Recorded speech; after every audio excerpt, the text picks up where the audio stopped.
తారక్, హే! ఇవాళ హే! నక్క కథ చెప్పుకుందాం. ఒక అందమైన అడవిలో ఒక నక్క ఉండేది. అది ఒకరోజు చాలా ఆకలితో బాధపడుతూ ఉంది. ఆహారం కోసం సమీపంలోని గ్రామానికి వెళ్ళింది. గ్రామంలోని కుక్కలు దాన్ని చూసి వెంటపడ్డాయి.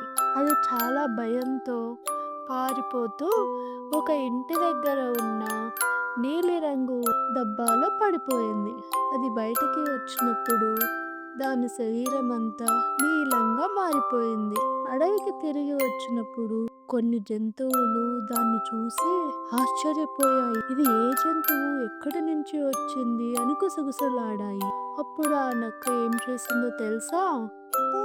అప్పుడు ఆ నక్క ఇదే సమయం అనుకొని, నేను దేవతల ద్వారా మీ రాజుగా పంపించబడ్డాను. అప్పుడు ఆ జంతువులు దాని రంగు చూసి దాన్ని తమ రాజుగా అంగీకరించాయి. దానికి రోజు ఆహారం, ఆశ్రయం అందించాయి. ఇలా కొంతకాలం పాటు ఆ నక్క తన కొత్త స్థితిని ఆనందించింది. అయితే ఒకరోజు రాత్రి నక్కలు అరుస్తూ ఉన్నాయి.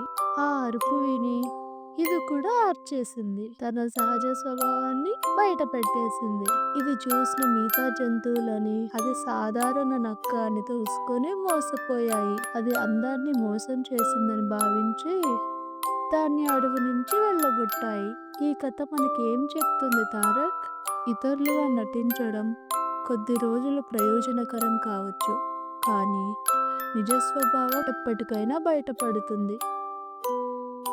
Good night Tarak.